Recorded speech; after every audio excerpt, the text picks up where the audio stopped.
Sky जियो TV YouTube channel में आपका स्वागत है। 1857 का संग्राम ब्रिटिश शासन के खिलाफ एक बड़ी और अहम घटना थी। इस क्रांति की शुरुआत 10 मई 1857 को मेरठ से हुई, जो धीरे धीरे कानपुर, बरेली, झांसी, दिल्ली, अवध आदि स्थानों पर फैल गई। क्रांति की शुरुआत तो एक सैन्य विद्रोह के रूप में हुई, लेकिन समय के साथ उसका स्वरूप बदलकर ब्रिटिश सत्ता के विरुद्ध एक जनव्यापी विद्रोह के रूप में हो गया, जिसे भारत का प्रथम स्वतंत्रता संग्राम कहा गया। विद्रोह के कारण। राजनीतिक कारण। 1857 के विद्रोह का प्रमुख राजनीतिक कारण ब्रिटिश सरकार की गोद निषेध प्रथा या हड़प नीति थी।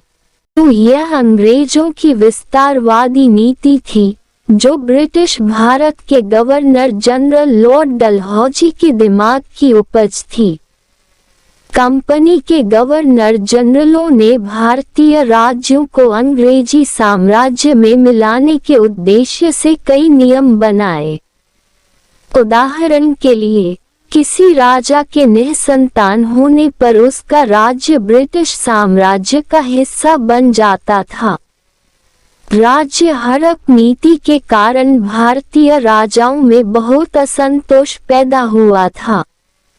रानी लक्ष्मीबाई के दत्तक पुत्र को झांसी की गद्दी पर नहीं बैठने दिया गया।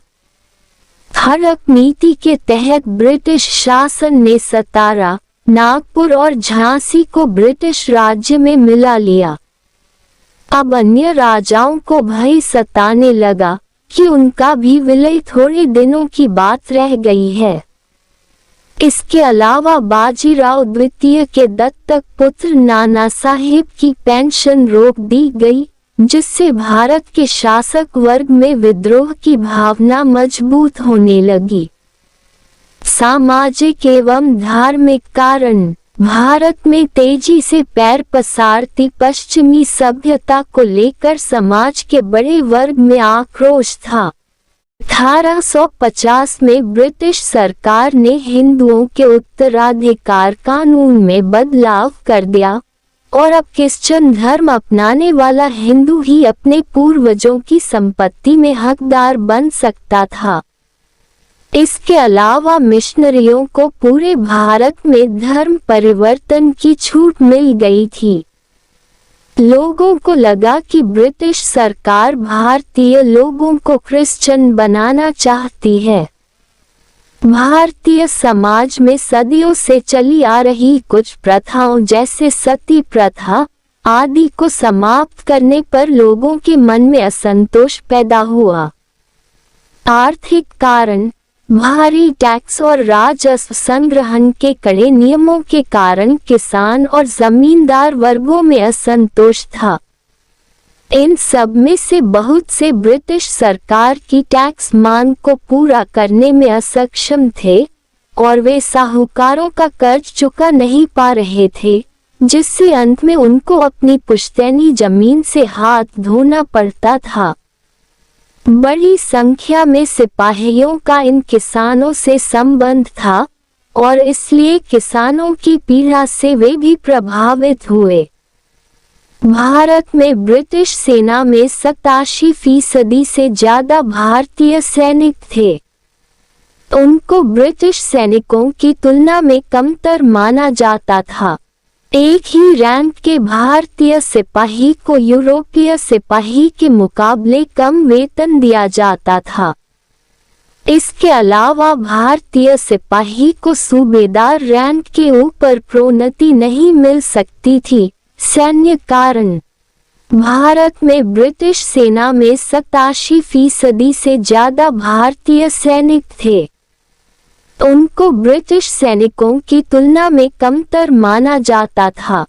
एक ही रैंक के भारतीय सिपाही को यूरोपीय सिपाही के मुकाबले कम वेतन दिया जाता था। इसके अलावा भारतीय सिपाही को सूबेदार रैंक के ऊपर प्रोन्नति नहीं मिल सकती थी। तात्कालिक कारण 1857 के विद्रोह के तात्कालिक कारणों में यह अफवाह थी कि 1853 की राइफल के कारतूस की खोल पर सूअर और गाय की चर्बी लगी हुई है। यह अफवाह हिंदू एवं मुस्लिम दोनों धर्म के लोगों की भावनाओं को ठेस पहुंचा रही थी। ये राइफलें 1853 के राइफल के जखीरे का हिस्सा थीं। 1857 का संग्राम 1 साल से ज्यादा समय तक नहीं चला। इसे 1858 के मध्य में कुचला गया।